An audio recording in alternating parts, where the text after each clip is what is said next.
জিজ্ঞাসাবাদে জানতে পারেন গত ২ অক্টোবর ২০২৫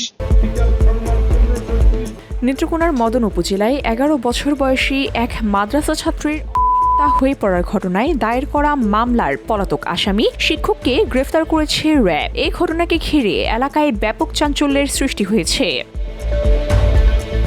মঙ্গলবার দিবাগত রাত ৩টার দিকে ময়মনসিংহের গৌরীপুর উপজেলা থেকে র্যাব ১৪ এর একটি দল তাকে গ্রেফতার করে। র্যাব জানায়, মামলার পর থেকে তিনি গাজীপুর, টঙ্গী ও পরে ময়মনসিংহের গৌরীপুরে আত্মগোপনে ছিলেন। গ্রেফতার এড়াতে তিনি মোবাইল ফোনের ব্যবহারও বন্ধ রেখেছিলেন। ঘটনার পর থেকেই অভিযুক্ত শিক্ষককে গ্রেফতার করতে আমরা র্যাব ১৪ ছায়া তদন্ত শুরু করে এবং আতঙ্ক এড়াতে এবং গ্রেফতার এড়াতে এই অভিযুক্ত শিক্ষক এলাকা ছেড়ে আত্মগোপনে চলে যায়। আজ দুপুরে ময়মনসিংহ নগরের আকুয়া বাইপাস এলাকায় র্যাব ১৪ কার্যালয়ে আয়োজিত এক ব্রিফিংয়ে অধিনায়ক নয়মুল হাসান জানান, গোয়েন্দা নজরদারির মাধ্যমে অবস্থান শনাক্ত করে গৌরীপুরের সোনামপুর এলাকায় এক আত্মীয়র বাসা থেকে তাকে গ্রেফতার করা হয়। প্রাথমিক জিজ্ঞাসাবাদে অভিযুক্ত তেমন কোনো তথ্যই দেয়নি। তাকে আজ সংশ্লিষ্ট থানায় হস্তান্তর করা হবে এবং পরবর্তী আইনি প্রক্রিয়া অনুসরণ করা হবে।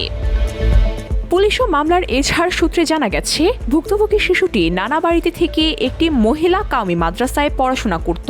তার মা জীবিকার কারণে সিলেটে গৃহ পরিচারিকার কাজ করেন। সম্প্রতি শিশুটির শারীরিক পরিবর্তন দেখা দিলে তাকে চিকিৎসকের কাছে নিয়ে যাওয়া হয়। ১৮ এপ্রিল পরীক্ষা নিরীক্ষার পর চিকিৎসক নিশ্চিত করেন শিশুটি পরে তার মা থানায় মামলা দায়ের করেন। ঘটনার পর থেকে অভিযুক্ত শিক্ষক পলাতক ছিলেন। এ সময় সামাজিক যোগাযোগ মাধ্যমে তার একটি ভিডিও বক্তব্য ছড়িয়ে পড়ে, যেখানে তিনি নিজেকে নির্দোষ বলে দাবি করেন। এদিকে ভুক্তভোগীর চিকিৎসা নিশ্চিত করা স্বাস্থ্যকর্মীর নিরাপত্তা নিয়েও উদ্বেগ তৈরি হয়েছে। র্যাব জানিয়েছে, বিষয়টি গুরুত্বের সঙ্গে দেখা হচ্ছে এবং সংশ্লিষ্টদের নিরাপত্তায় নজর রাখা হচ্ছে।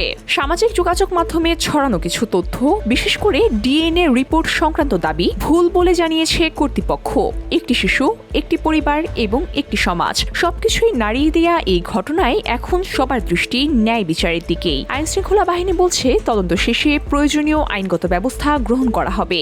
আমরা খুব শীঘ্রই তদন্তকারী কর্মকর্তার কাছে পরবর্তী আইনানুগ প্রক্রিয়াতে এই তদন্তের কাজগুলো কোর্টে করা।